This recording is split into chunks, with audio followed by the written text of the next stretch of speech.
It's the Relevant Top 50, counting down the best music, TV, books, and movies of 2016.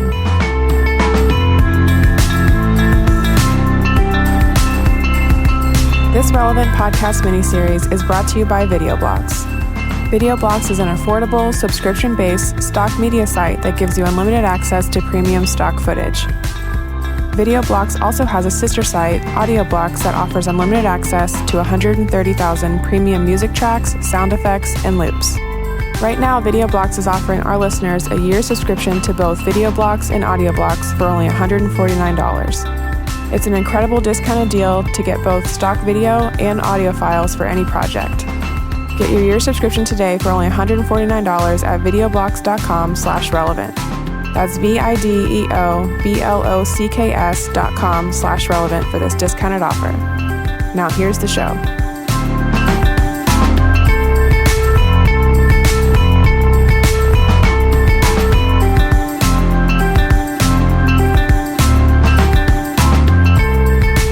Welcome to Relevant's Top 50, a look back at 2016's best music, movies, TV, books, and more. I'm Jesse Carey, an editor here at Relevant, and here with me today is Relevant's founder and publisher, Cameron Strang. You said you were going to say honcho. Here with me today is Relevant's honcho, Cameron Strang. This is our first episode, ladies and gentlemen, so we're still working out the titles, and Cameron demanded honcho. That I'm putting this in my notes for the next episode. That will inevitably happen because we're off to such a sweet start. Also with me is our managing editor, Rebecca Jo Flores. Hi, guys. Hi, Rebecca. Also joining us is content producer and social media maven. If you follow us on Instagram, you already know her well. Ladies and gentlemen, it's Chelsea Steele. Hello, everybody. She brings more to the table than just hot debates on Instagram stories about donut preferences. She actually has great taste and is a key member of the team. That's right. Yes. And also has some really strong opinions about donuts, which are the best kinds of opinions. And finally, behind the ones and twos, how could we possibly forget the one, the only Chandler Strang? Hello. My brother. Also, people don't know this about Chandler, a lot of hot takes about donuts, too. I mean, most of his time is spent talking about donuts around the office. So for the next 6 weeks, the team and I will be discussing the definitive rankings of this year's Best in Culture. So a little bit of an idea of what you're listening to right now. Every year, the team at Relevant, this is one of the most fun things we do, I feel like, as an editorial team, is we rank the best albums, the best movies, the best TV show, basically the best things that happened in pop culture in the last 12 months. Users, a lot of times, and readers would experience them in the form of listicles or things in the magazine, but this year we decided to do something totally different, do something totally cool, and do a ranking on a podcast of the best 50 things in pop culture in 2016. Now, Jesse, I have a question. We will have a top 10 albums article at the website in December. We will have top 10 books, things like that, right? Oh, absolutely. This isn't a replacement to them. This is kind of its whole new animal because we're putting them all together in one list. But because there was so much great pop culture this year, we figured this would be an interesting way to end the year with like a mini series, like a podcast. We're in the golden age of podcasting right now. I don't know if you guys know that. But what better way to, and that was a big theme this year too, but doing a mini series right at the end of the year, recognizing some of the great pop culture, we figured was a great way to end 2016. And if a lot of people haven't been introduced to a lot of this stuff, it could be a great introduction because we want this to be a really audio sonic experience where you're going to hear a lot of clips, get introduced to a lot of interesting culture, hear a lot of debates, and also hear Chelsea's hot takes on donuts. So the interesting thing too is like we're going to run this article, third, fourth week in December, top 10 albums of the year.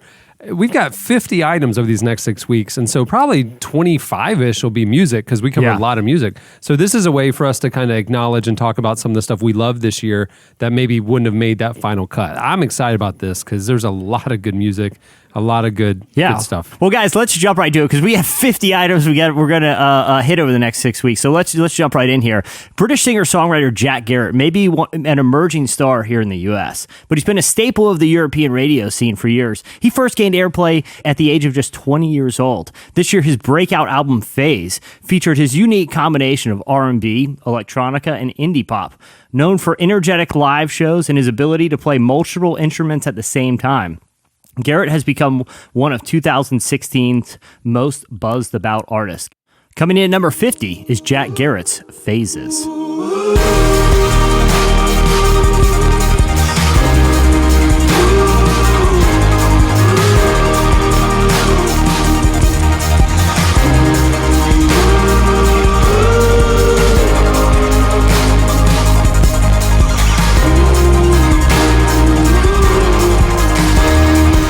One of the things I love about Jack Garratt and about this album in particular, I mean, when this came out in the spring, I kind of get obsessed with an album for a while. I mean, a lot of people do this. I probably played this album 200 times back to back without listening to anything else. Like, it was like I was traveling a lot in March or something. I don't know what it was. I was obsessed with this album. I thought what was fascinating was just like it has a little bit of James Blake kind of deconstructed indie, but it was incredibly melodic.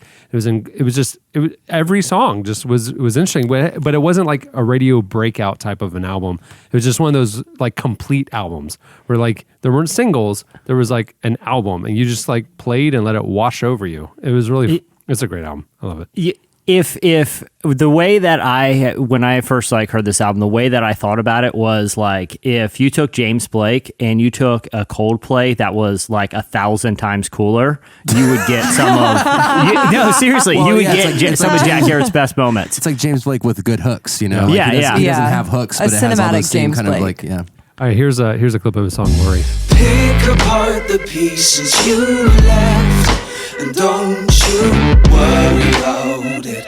Don't you worry about it. Try and give yourself some rest. And let me worry about it. Let me worry about it. So I was really excited to see him when Jesse and I went to South by Southwest this year. There was this like little show. I mean, there was only a handful that I was like, I don't care how long the line is. I am standing in line for whatever, you know.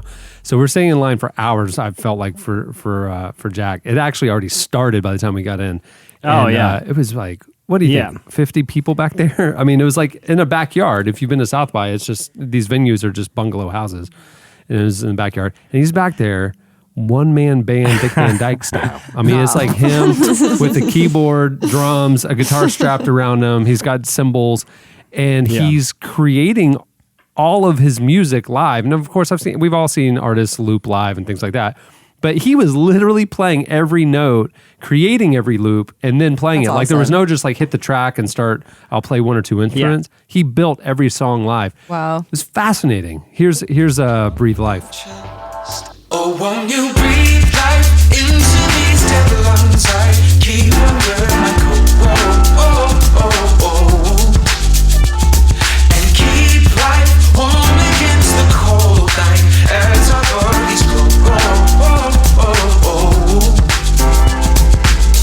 I think we're together. Honestly, I'd rather like if he played it with a full band. You know, doing it piece by piece seems like it would be lackluster. We had the same thought. Yeah. And what was interesting? It's like I respect it, but at the same time, and then we saw him. He was on lineup at Lollapalooza, right? And so now he's on a much bigger stage, and I'm thinking, well, surely he's adding a few people to the mix, right? He can't Dick Van Dyke up there on a big stage by himself. So did he? So sure enough, his rig was bigger, but it was just him on stage. Are you serious? He had more stuff around him. I was going to say the contrarian thing here because I hear what you're saying. Like you could just add more pieces and make the sound bigger and make the live show more experiential. But I think there's something about restraint. It's like the sort of the White Stripes things. Like if you restrain to yourself to just what two people can do, right, and in his case, just what one person can do, I think there's something a little bit more impressive. Because at some point, the song starts spiraling out of control, and he's no longer Jack Garratt. He's something else entirely. I would say this. I would say South by Southwest It was impressive what he was doing. Like, oh, look at that. He has a lot of skill, right? And logistically, it's a lot easier. You're bouncing around venues. It's a lot easier to do by yourself. And the venues are smaller. It caters to an artist. But at Lollapalooza, I'll tell you this. Like, again, I was a skeptic. Like, he needs to add a band to this to like go up a level. He owned it. It was a great musical experience at Lollapalooza. Like, he elevated, I don't know if it's just he's a road dog now and he's just honed his craft, but like he elevated it. It was great. But I'm telling you, this album obviously came out early in the year. We've come back to it. Obviously, thinking about the end of the year list, it holds up. It's a solid album. If you're interested in like experiencing kind of like innovative, kind of like unconventional takes on pop and electronic and R&B, check out Jack Garrett's Phase. It's an awesome album. I think it should be much higher than 50, but that's just me. I would agree with you. In another year, he would be above 50. Right. But as people will hear, like throughout this miniseries, who does he bump is the question. Like, that's why he's not as high as I think he could be. And I can just give a spoiler alert. James Blake didn't even make our top 50. What? Like, I mean, highly contested. He would have in 2011.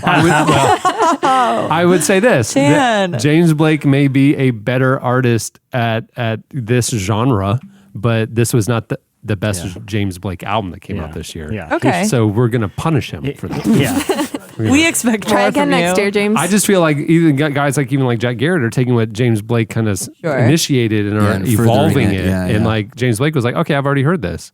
Well, Chuck Klosterman has become one of the most important pop culture journalists of his generation. He regularly profiles some of the biggest celebrities in the world and has penned several best-selling books analyzing the hidden meanings of songs, books, TV, shows, and trends.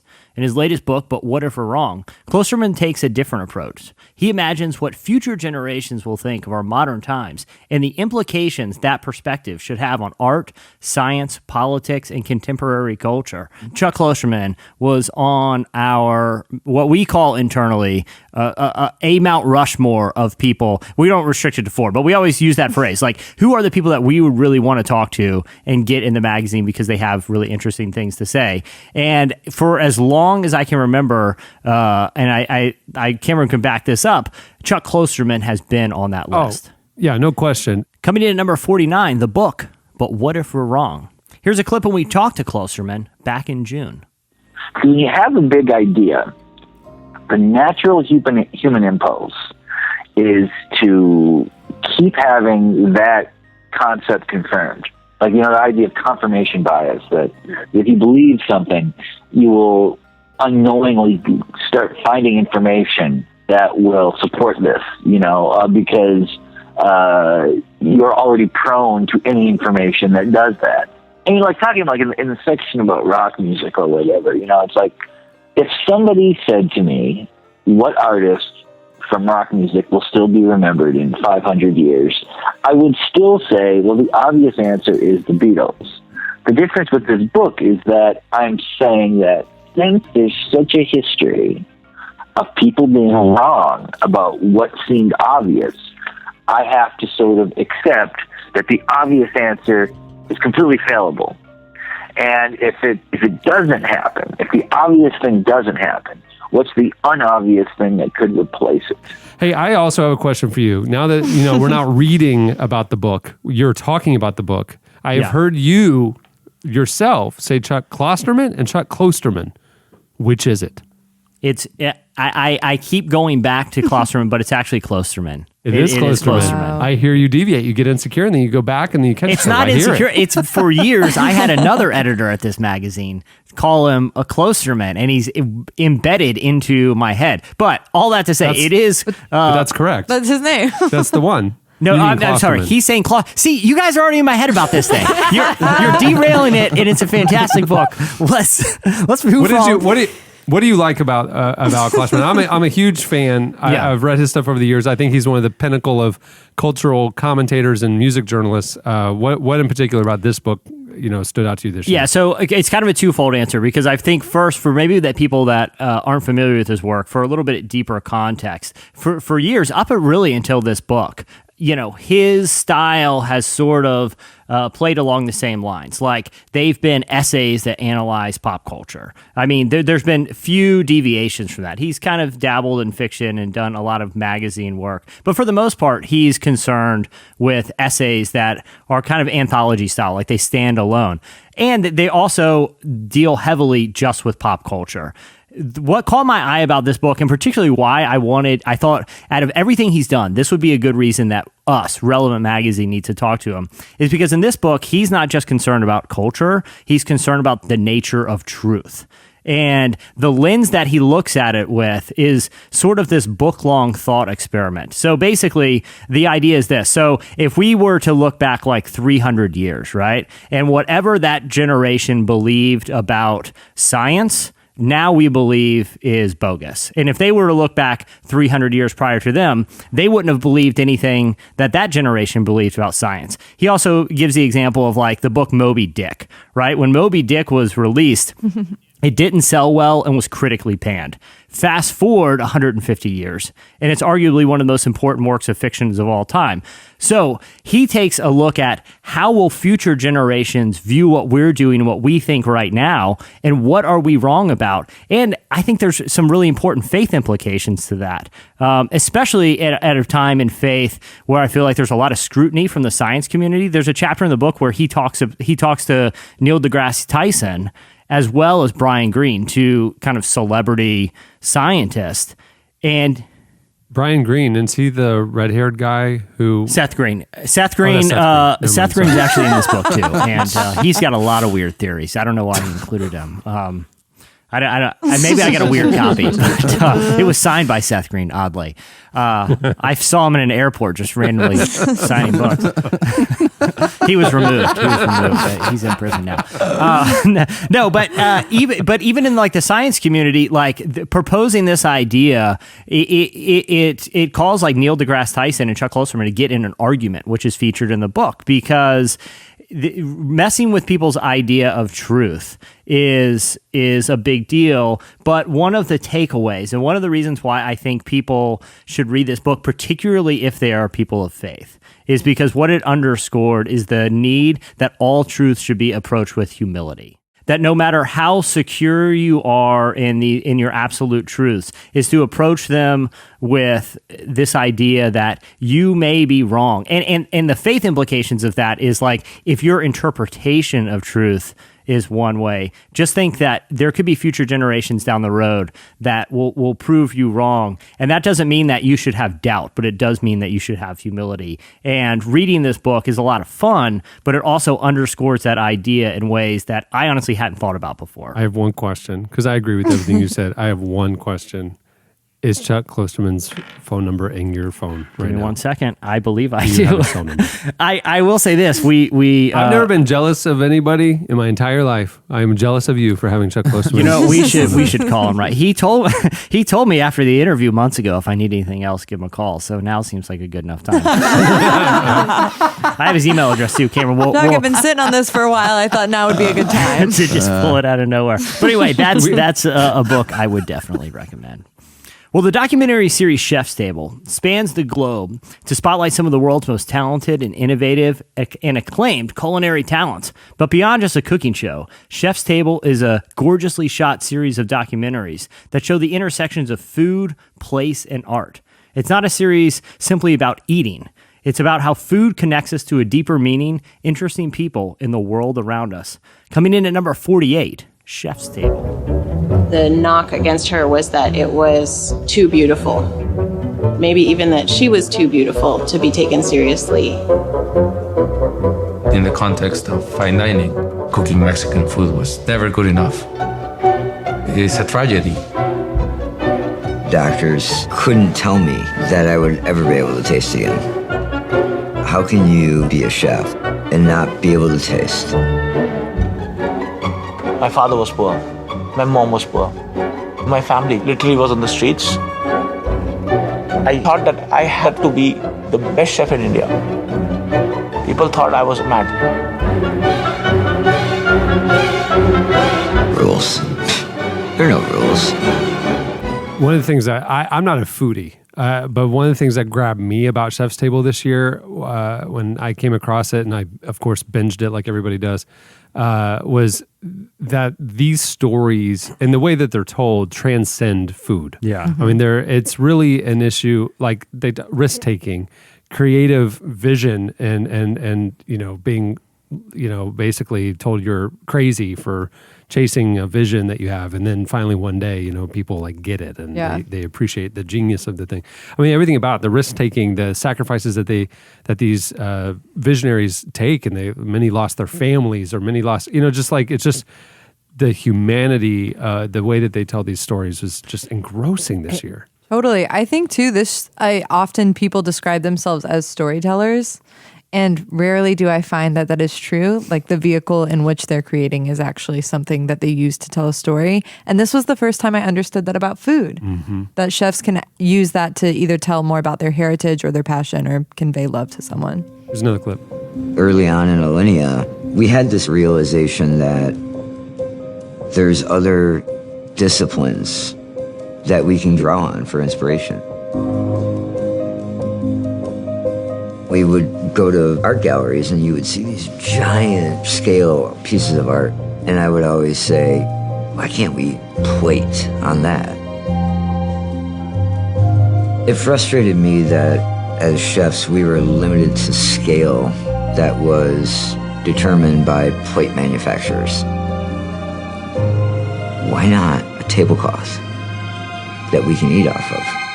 I would like to just say this inspired me so much. I did the same after I watched it. I actually went to restaurants and said, why can't we print on these things?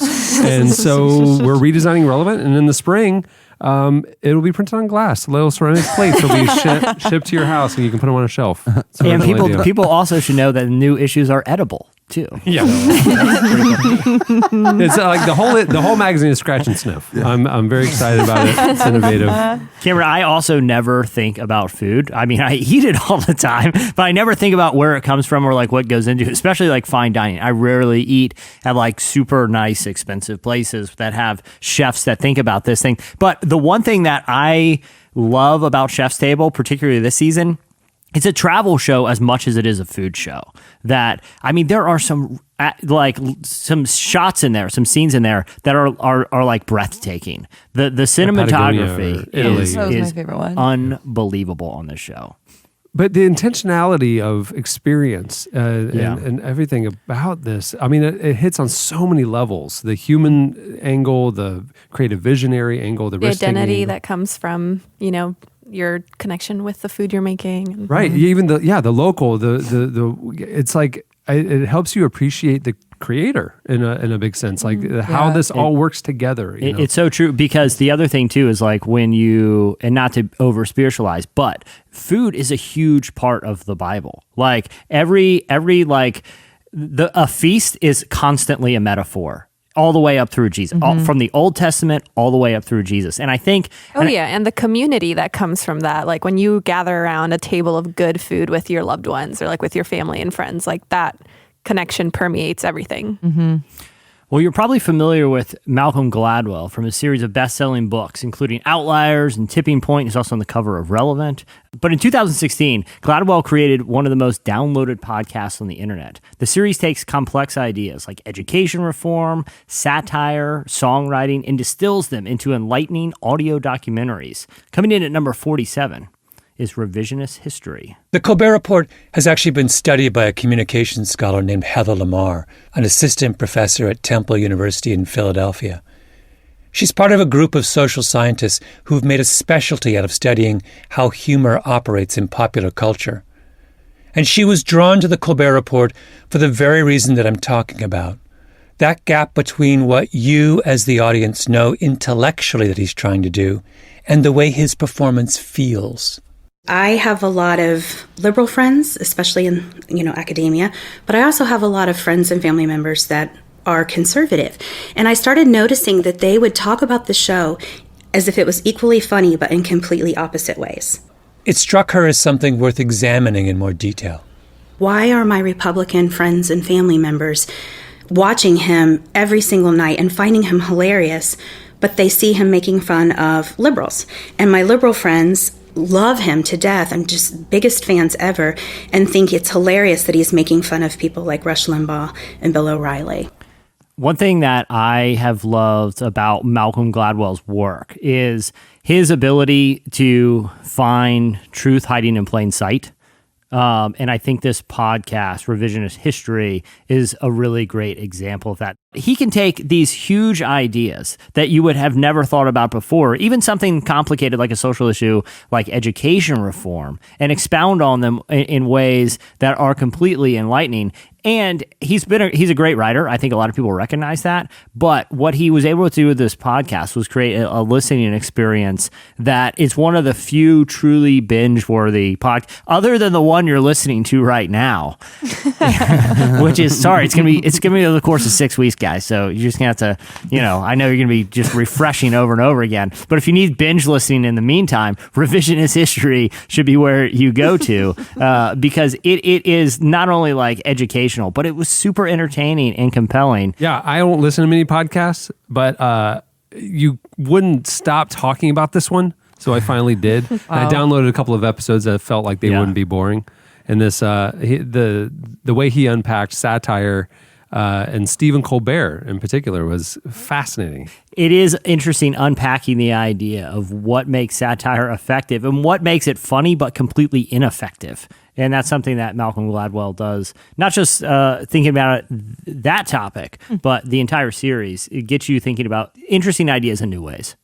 Originally hailing from Reading's Bethel Church, Jesus Culture is a worship outfit known for stadium-style anthems, intimate ballads, and the vocals of Chris Kilala and Kim Walker-Smith. Coming in at number 46, here is Let It Echo. Like a tidal wave, crashing over me, rushing into me here. Your love is fierce, like a hurricane that I can't escape, tearing through the atmosphere. Your love is fierce. Now, I have one question, Jesse. You called them a worship outfit. Is that a particular kind of clothes that you should wear to like praise dancing and stuff? It's majestic, and what's cool about it? Praise, if you will. Oh, snap! Oh, wow. The coolest part about it has my praise banners built into the sleeves. So when I do victory laps during that song, you guys are familiar with the Charismatic Church victory lap. Is it a Spider-Man situation? I'm running the perimeter of the church full sprint, and the banners in my worship outfit are flowing behind, and that's why it comes in at number 46. That Debate explains over. Kim Walker's laugh in all of her songs. She's probably watching you run around. Can you rotate the colors of the sleeves? I spin really quick. Yeah. One of the things that's unique about the music that we cover at Relevant is that we are just interested in like covering great art, and we want to find things that are redemptive and good and moving things forward and creatively interesting, and then when we want to like connect spiritually through music, we want stuff that's like vertically lyric, and it's like intentional about creating that experience and that connection with God. God can reveal himself in all sorts of ways and through great art. He's a creative God, and creative things reflect him. But there's something unique about worship music as a genre, and that's why we cover it. So over the years, we've covered like secular music and modern worship, and that's kind of like our gamut. This year, I mean, it's amazing what's coming out. I mean, Bethel and Jesus Culture and Hillsong United, and there's amazing stuff all over. I mean, that's just a handful, but it's kind of like the golden era of worship music right now. It's like not just the arena stuff. I'm not talking about that. The intimate, very personal stuff that really can transform your life. It's really an amazing thing, and this is a fantastic album. Yeah, one thing I love about Jesus Culture is that whether you enjoy the music or not, you can't deny the passion that they have. Yeah, I mean, Chris has a great voice too, let's admit it, but Kim Walker-Smith, I mean, come on. Live for Kim. There's no way you could say that she's not one of the best vocalists. I live for her. I'm not throwing shade at any other worship act, but they have two of the most powerful voices, just vocally, in making worship music right now. There's a reason this is their 9th live album that they've put out. Yeah, here's another clip. You're the great I am, breath of life I breathe.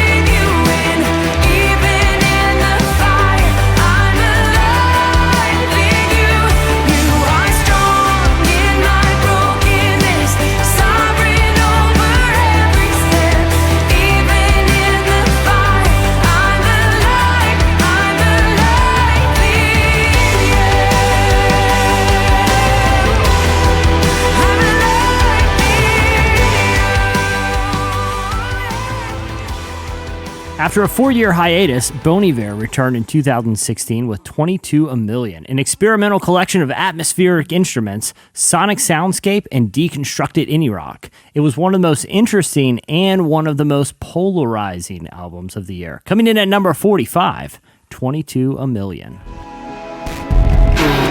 Stayed at the Ace Hotel, the call were loud. I would just be floating to you now. You make me pass to let it pass on. I'm climbing the dash, that's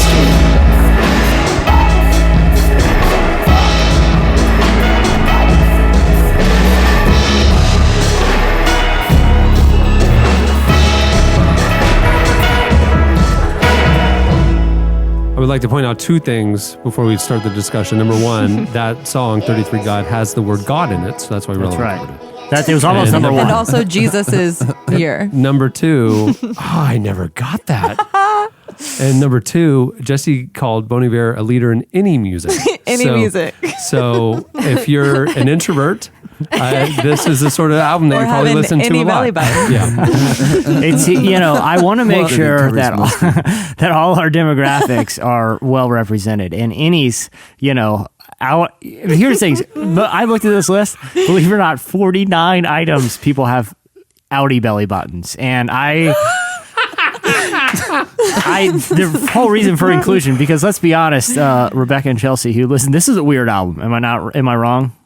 It is strictly for innies. For innies. As an outie, I can say that. What I found the most interesting about this album is his artistic decision to name every song like as if it was an autocorrect mistake, like it just looks like he took his phone out of his pocket and was like, that's the name for I think it's interesting that people were so up in arms about how experimental it was, because when For Emma Forever Ago came out, it was super experimental at the time. It was, yeah. But I think now this is experimental plus Kanye is now like Bon Iver's best friend. So. Well, that's the thing. Like, I feel like Kanye this year tried to reimagine what the album is. Like with Life of Pablo, it's constantly adding new music, taking things away, and changing. It's not what we think of as like an album is. And I think Bon Iver with this album is rethinking what a song is, because some of these, and I'm not, look, that's not an insult. Like, he's doing something experimental, but it isn't for everyone. But some of these you can play and they're not songs like you're thinking of songs. It's a collection of sounds, and he's trying something totally different with it. Some would say a collection of noises. Here's an example. I've been caught in fire. I stayed down the other night. I've been caught in fire. I stayed down. Without knowing what the truth is. I've been caught in fire. I stayed down the other night. I've been caught in fire. I stayed down. Without knowing what the truth is. Fire.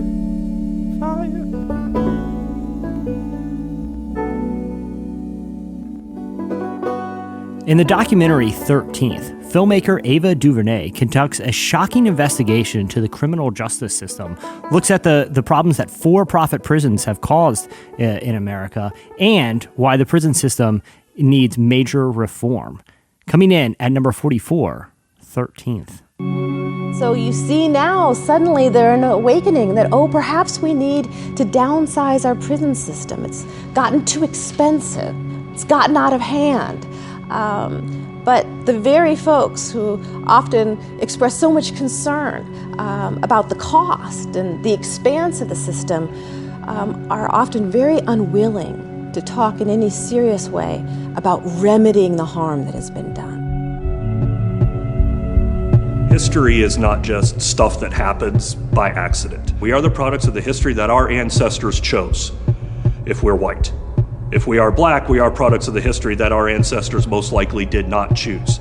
Yet here we all are together, the products of that set of choices, and we have to understand that in order to escape from it. This was one of the most shocking and jarring film experiences I've had in a long time. Some might say necessary. I haven't seen it yet. Is it on, where is it? Netflix? It's on Netflix. And it's about the criminal justice system and everything. I've heard everybody talking about it. Tell me why tomorrow night I need to go watch it. It was, well, first of all, it was the first documentary ever to open the New York Film Festival. Come on now. Yeah, incredible.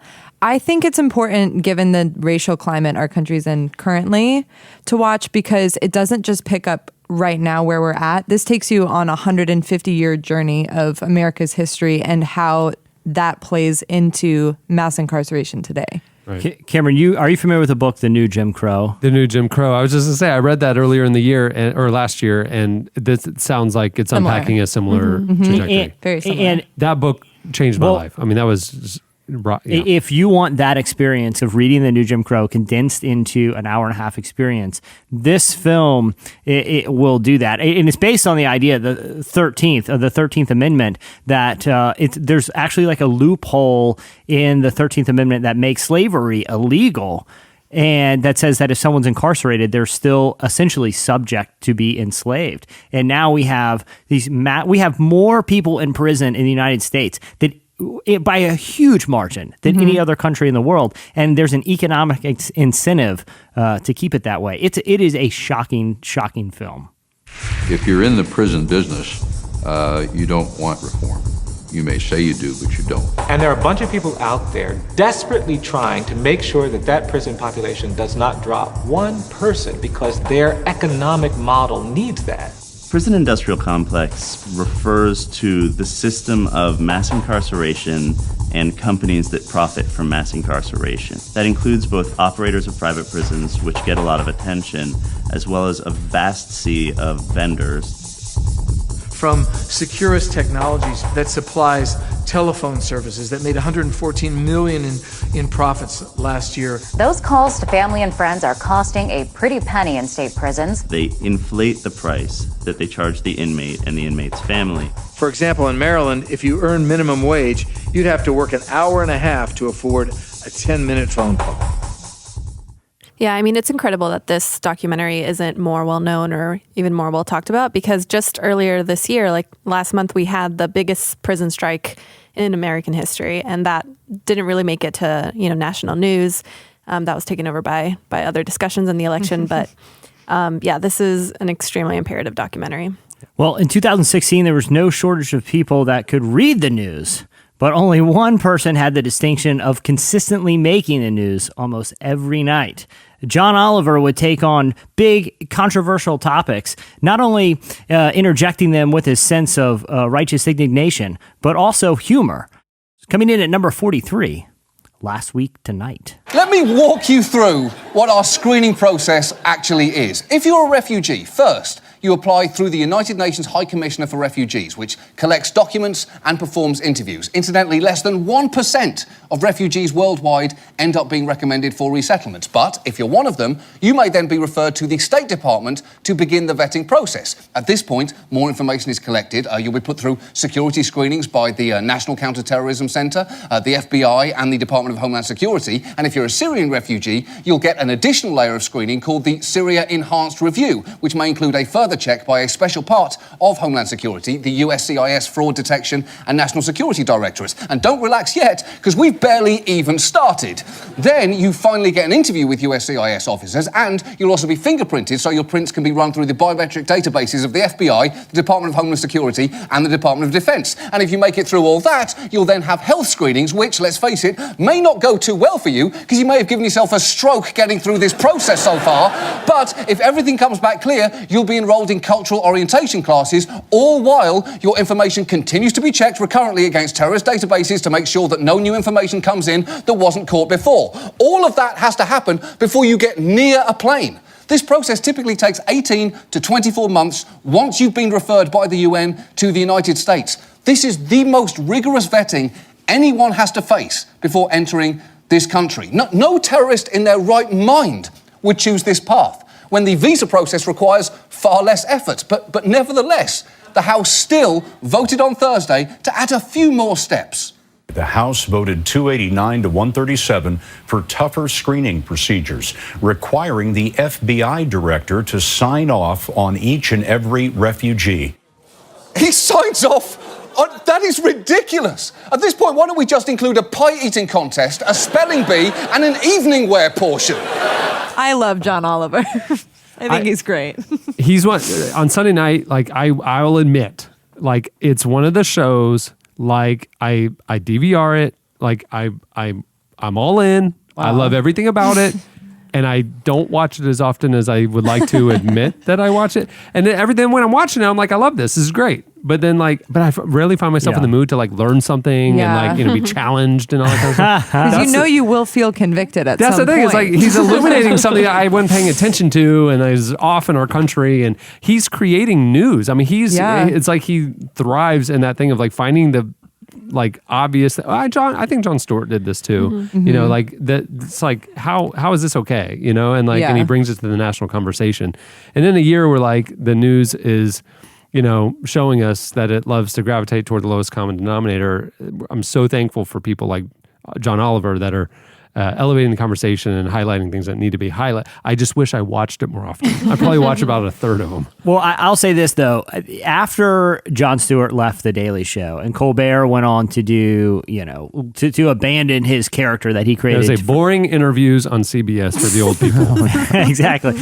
Notice, I hate to say it, notice Stephen Colbert's not on our list this year. But I think everyone was kind of waiting to see like who would occupy that lane, because, and it's nothing against Trevor Noah, but you know, he's no Jon Stewart. And I think Samantha Bee may show up in this conversation in the top 50. I'm just saying, she and Oliver are in the same lane.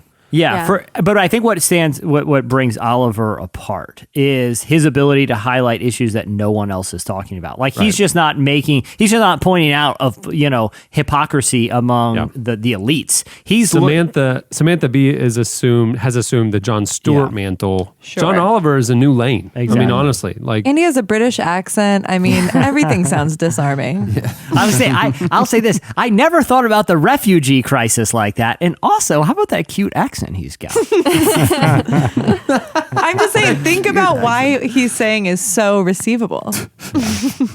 That's why I like James Corden. I mean, you're right. Yeah. British guys are the best. I have a feeling that won't be the last British guy to make it on this list. And the only way you're going to be able to find out is if you continue to tune in to the Relevant Top 50. We'll find out more when we're looking at the 42 other things that we're excited about in pop culture this year. But first off, I want to thank everyone for joining us today around the table. Guys, thank you for all your thoughtful contributions to the discussion. And if you are an adorable British man, Chelsea Steele can be reached by messaging the Relevant Instagram account. And if you want to enlighten her about like a pressing global issue that doesn't get a lot of press, I think she'll also be receptive of it with that British accent. You're not wrong, Jesse. So we'll see where those show up. We'll see where more British guys show up, along with a lot more in coming weeks. But in the meantime, be sure to follow us at Twitter at Relevant Podcast. If you're looking for more great content, head over to relevantmagazine.com. And finally, thanks to our sponsor, Video Blocks. Don't forget, you can get your subscription today for only $149 at videoblocks.com/relevant. That's Videoblocks, videoblocks.com/relevant for this discount offer. Well, everyone, until next week, this has been the Relevant Top 50.